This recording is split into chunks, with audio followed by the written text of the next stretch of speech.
Hello everyone, this is John with Kazumi. So in this video, I'll show you how Full Sync works here in SyncApps. In this instance, I'll use Salesforce with MailChimp. If using Salesforce Nonprofit Success Pack with MailChimp or Constant Contact, this works as well. So let's take a look. So in my screen here, I have a setup named Full Sync feature. So in step one, I have used the segmentation checkbox field mapping. If you're using Salesforce specific campaigns or list views, it has the same behavior. So in this case, if I tap update checkbox field mapping, I can then specify specific fields. So I have specified high-end 2025.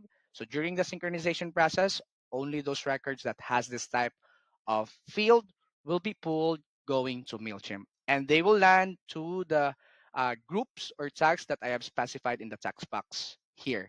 So in this case, I have specified potential 2025.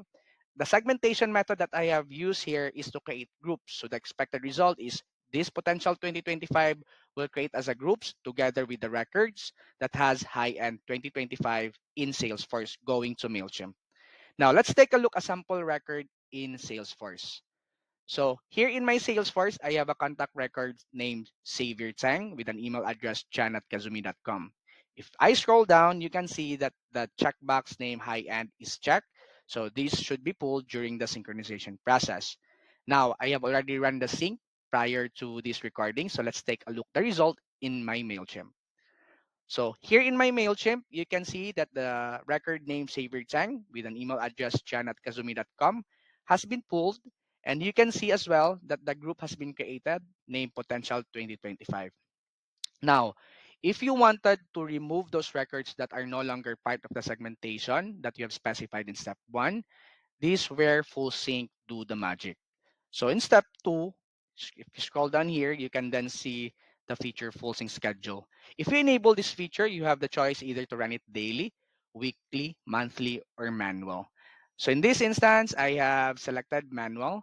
So let's say, for example, the record in Salesforce Xavier Tang with an email address jan@kazumi.com.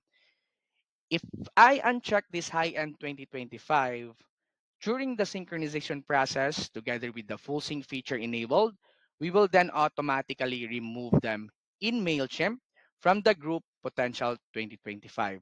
So the result would automatically remove them from the group and it will throw up the both systems. That's it. Again, this is John with Kazumi. For more videos like this, don't forget to like and subscribe and hit that notification bell.